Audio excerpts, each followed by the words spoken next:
Today we're going to be going over some lore from The Witcher, because I don't really know anything about The Witcher. I read some of the books long time ago, but I barely paid attention, and it was for like a schoolwork assignment that I didn't even have to read them. And the teacher I know didn't read them, so I made up a lot of it anyway. Used a lot of Spark Notes, but I did read them. I just, you know, didn't pay attention.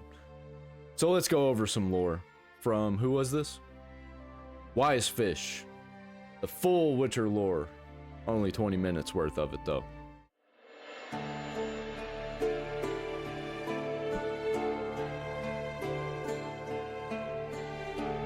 During the 11th, 12th and 13th century, the continent continued to be a violent and dangerous place for all those who lived there. War rages on between the north and the south over land and their empires, with Nilfgaard violently taking land over for their emperor Emir. The otherworldly race known as the Wild Hunt invade the land, coating it in the white frost and stealing people from their homes, turning them into slaves for their undead army. And on top of all of that, vicious monsters of all kinds roam the lands, creating nests to repopulate and killing anyone in their way to use as food sources or for other brutal means. Because of how dangerous the continent was for the average human, those in power early on during their populating of the lands sought out help from unique warriors whose sole purpose was to take on monsters of all kinds, utilizing their skills as well as magical powers and decoctions to kill them and wipe them from their existence. These warriors would become— And you mean to tell me that a woman's gonna be a Witcher? Okay. I'm just kidding. It'll probably be good.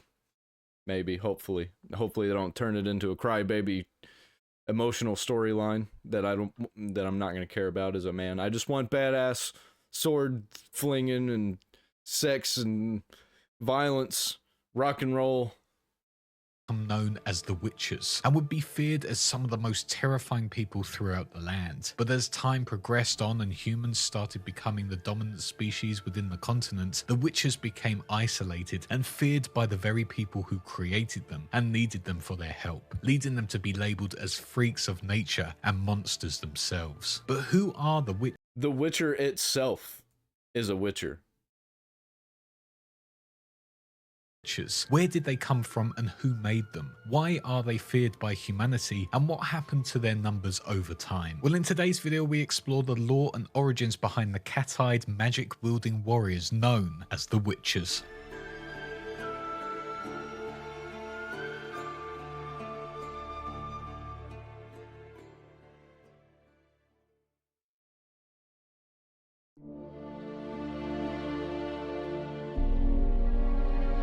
As the cataclysmic event of the conjunction of the spheres came to fruition, creatures from all different spheres around the multiverses started to invade all the other lands. Monsters of all types, from werewolves to vampires and ghouls, flooded the land known as the continent and started taking over. On top of that, humanity was also starting to take over the continent, as the elves who originally lived in that land were pushed away onto other spheres to live. But as humans started to try and populate the northern parts of the continent, they encountered a very large problem.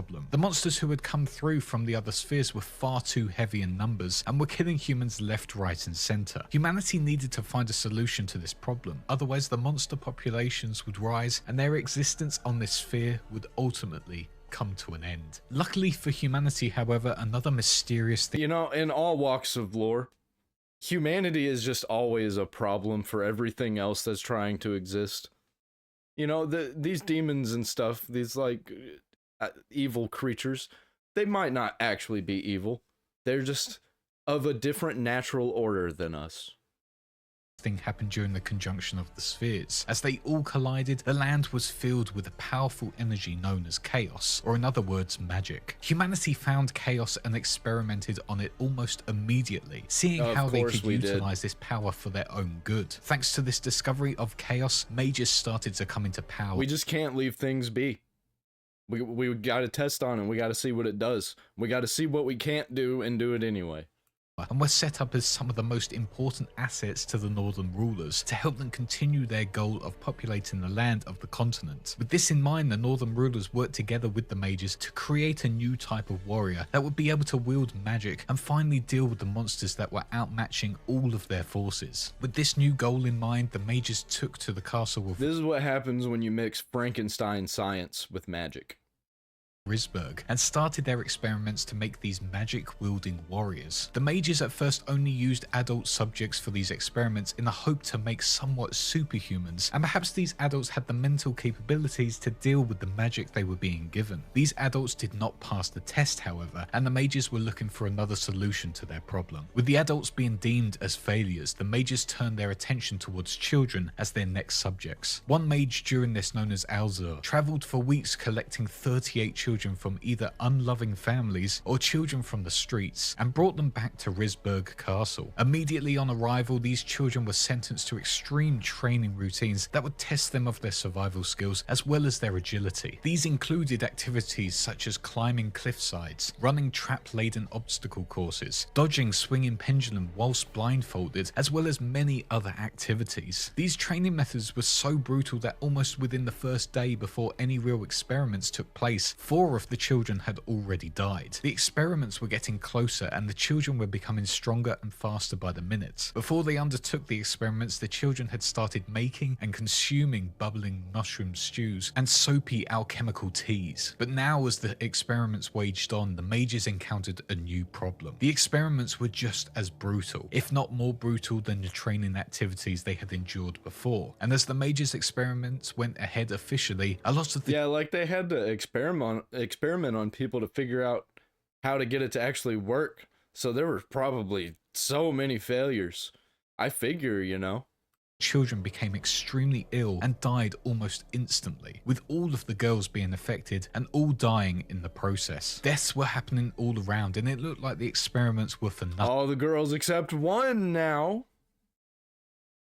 And the children could not become these warriors either. However, eventually 5 of the boys remained and had mutated into strong and adapted individuals, which the mages named as the Witchers. But the mages didn't want to stop there and brought in professionals to help them with their training. Here they would bring in hunters, alchemists, and swordsmen from all over the continent to help hone their skills as warriors and help them brew potions in preparation for their battles. After weeks of like, I don't even know why they had to make her a Witcher. I guess because they don't know how to make good stories. They literally could have just made a game called Ciri and not made her a Witcher and everything else be exactly the same, and it would have been fine.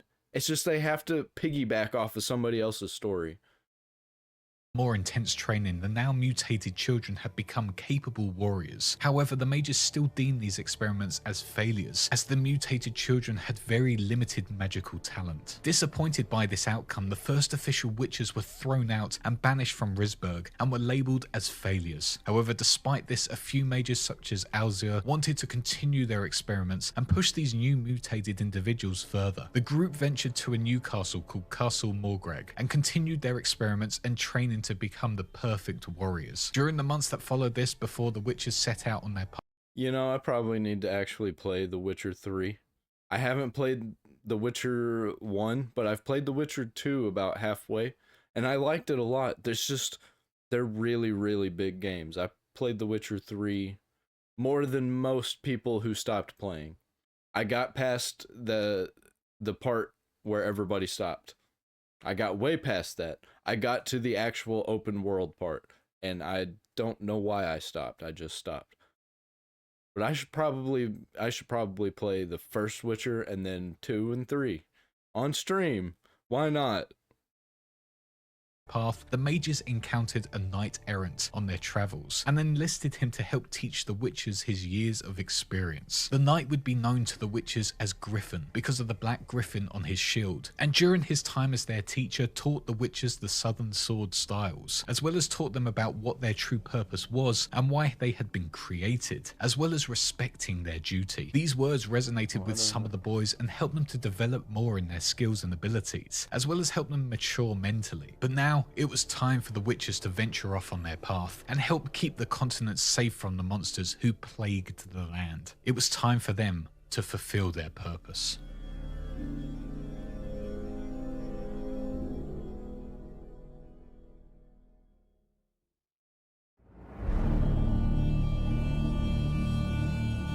As the witches had now been fully established within Castle Morgreg, the Order of the Witches had officially been set up, where they would all band together with a sense of duty and honour to their code, and go around fulfilling contracts to help the northern realms of the continent. During their time here in the castle, the mages continued to experiment on children they had gotten from all around the lands, and force them into trials to help them become the witches they needed them to be. The first trial they would have to endure would be the trial of the grasses. This trial would be one of the most painful ones the children would go through. They would be injected with special virus cultures as well as alchemical ingredients known as the grasses, which would consist of corn lily, nightshade, speargrass. That is an interesting thing to call that, because probably made of grasses.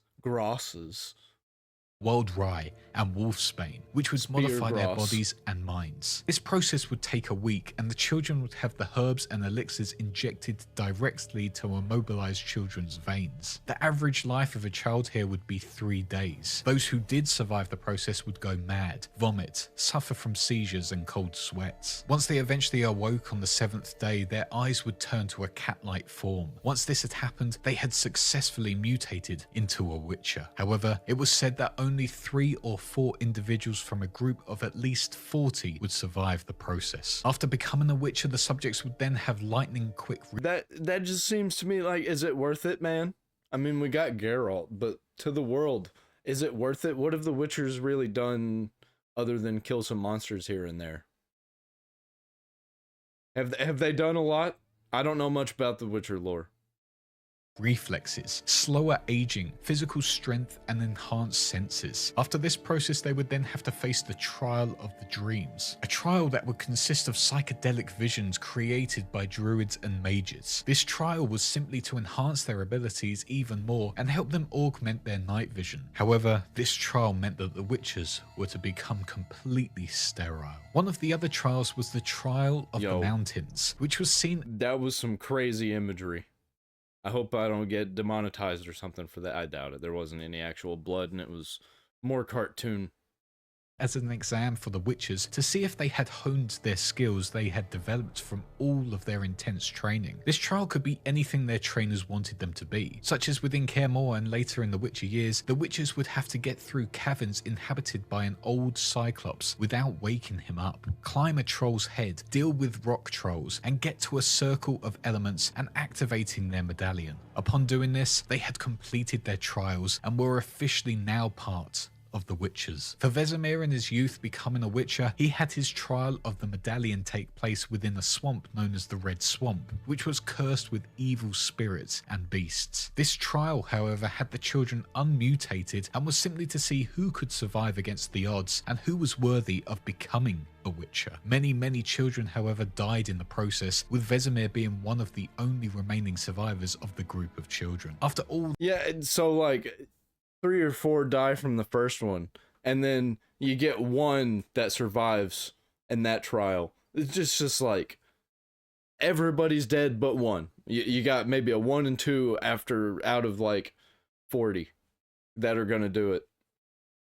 This, however, right at the end of the process... You know what? At that point, why not just get more children? You get more children, you increase your odds, right? A Master Witcher could challenge one of the new witches to a trial of the sword. This would be if the Master Witcher... Hey, maybe that's what the government's doing with all the kids in Lahaina. Maybe they're trying to make witchers.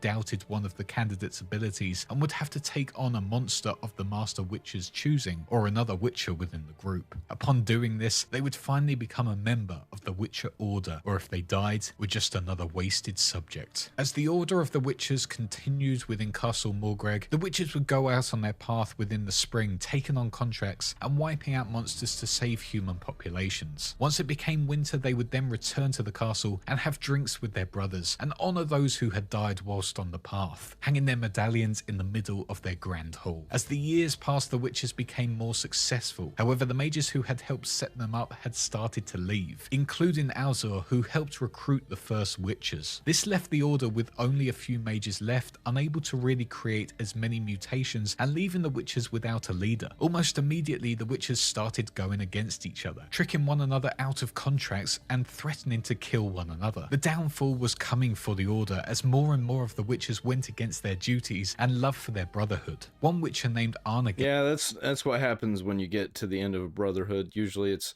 the brothers end up backstabbing everybody because of greed, or I don't know, who knows? Lots of things. Evil things usually. That's usually not for good reasons.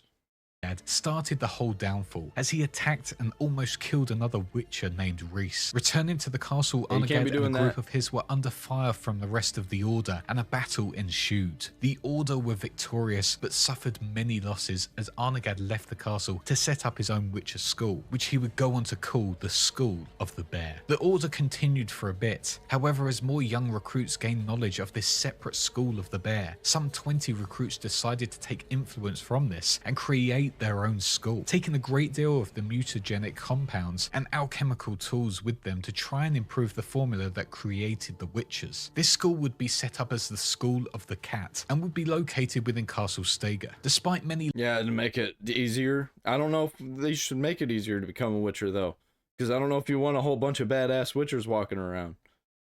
Losses of recruits, the Order continued on for a little bit longer. However, more and more of the Order were leaving, seeking independence and their own schools, as they did not respect the Order anymore. Multiple schools were set up during this time, such as the School of the Bear, School of the Cat, School of the Griffin, which took inspiration from their old sword trainer known as Griffin, School of the Manticore, School of the Crane, School of the Viper, which was a splinter group from the rebels of the School of the Bear, and some other schools which have yet to be found within the world. The last group from the Order who remained decided to finally splinter off and close the Order once and for all. This group journeyed into the northeast and settled within the caves of the Moorhen Valley. This group founded the School of the Wolf, and with this officially ended the Order of the Witchers. With the forming of the multiple schools of the Witchers, it would be remembered as the Golden Age. Yeah, now you're gonna get a whole bunch of Witcher cults that are gonna be going to war with each other. I know how this plays out.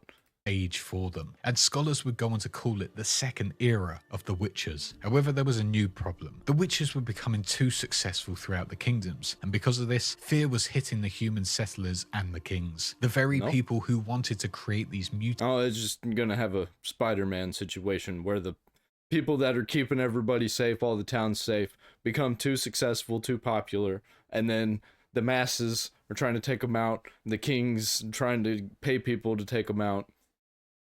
Mutated humans were now looking to tear them down, all due to their own fears.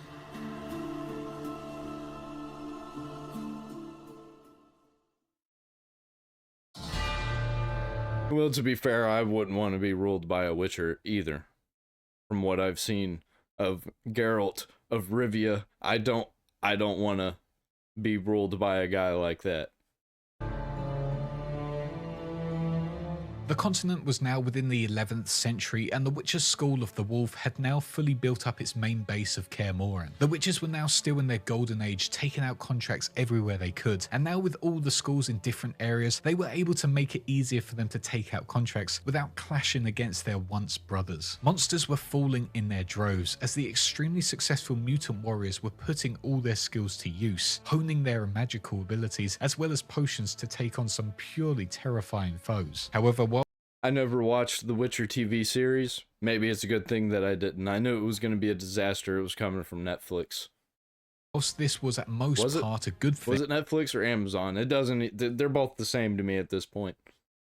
For the Witchers, it was starting to become a problem. Monsters were dying out thanks to their actions, meaning the humans were able to roam about with ease, barely seeing anything dangerous on their path. Because of the lack of monster numbers, the Witchers were becoming the big threat. More and more people were fearful of these creepy cat-eyed mutated humans, with a lot of humans seeing them as freaks, not wanting to even be in the same room or tavern as them. Mages and kings throughout the land were now spreading propaganda about these Witchers, labeling them as in fact monsters and should be taken out once and for all. This wasn't helped by the fact that in a desperate need for contracts and monsters to kill, Declan, the leader of the School of the Wolf at the time and Vesemir's trainer, had started teaming up with a mage known as Ridrick to try and create monster crossbreeds to help create more work for them. With this knowledge filtering out to some of the mages within the human lands, and with the hatred for the Witchers spreading throughout their lands, a pogrom took place at Kaer Morhen, with a large group of angry mobsters and mages storming the castle walls, killing anything and everyone in their way. 23 witches and 40 students, including children, as well as the mages in charge of the mutation process, were killed during this pogrom. One of those witches who died in the process was the leader of the School of the Wolf, Declan. Kaer Morhen was completely in ruin, and only a few of the witches remained, luckily escaping the castle before it fully fell.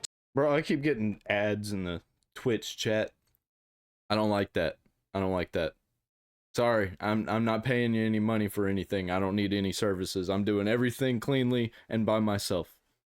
To a lot involved with the pogrom, they deeply regretted what they had done, seeing it as an isolated incident. But to a lot of those in charge, it needed to be done. Despite being massively hindered by this event, the School of the Wolf continued on and desperately tried to create more witches to bolster their numbers. Barmin was now the leader of the school, and Vesemir had now become the fencing instructor for them. The only problem the witches now faced was that they had no mages within their school, meaning their mutation process was even harsher, with some boys being subjected. How is it even gonna get...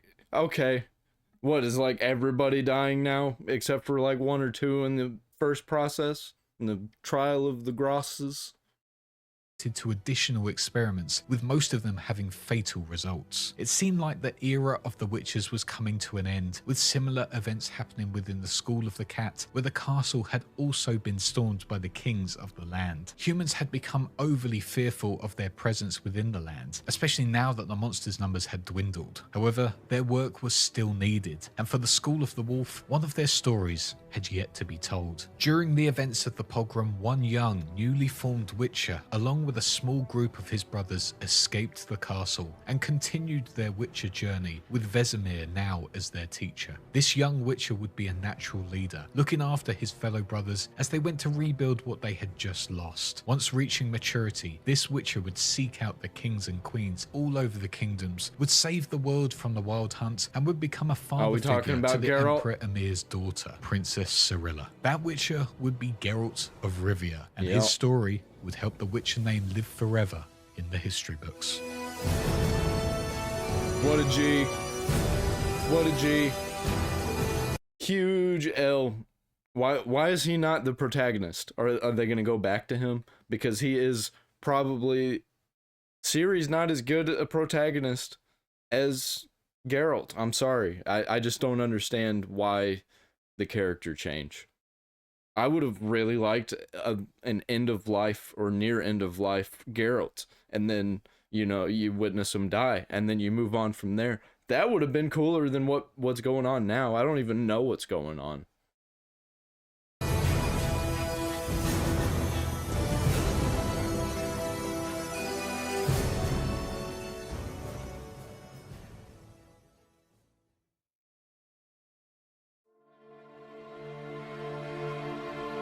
And that is the lore and origins behind the mutated warriors of the Witchers up until the 13th century, with Geralt and his small pack of brothers at the School of the Wolf. Most of this lore is from the literature from the author, but it also includes some of the new Witcher anime titled Nightmare of the Wolf, which, if you haven't watched it yet, I think it's really good and gives some insight into Vesemir, which is always welcomed. But anyways, I hope you enjoyed this video and found it entertaining. I do love The Witcher and felt it was about time we went back to its lore, especially as season 2 of the Netflix series came out, and it's pretty good. It's not great, but pretty good. But it was still nothing on the games. If you did like this, do leave a nice... If I go through and play the Witcher games, I'm gonna stay away from the series. No thanks.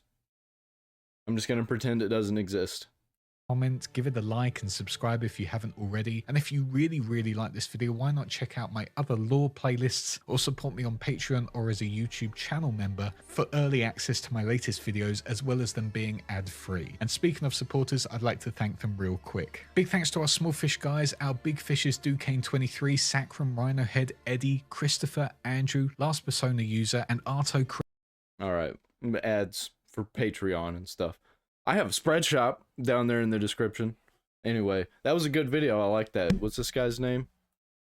We can give Wisefish, give him a like, and I'll give him a subscribe. It was good. Maybe get some more lore dives into other games, or is he just doing Witcher? We'll see when his videos pop up in my timeline. I hope The Witcher 4 is good, but I don't think it's even gonna be near as good as The Witcher 3. Hopefully I'm surprised. I think everybody's thinking the same thing.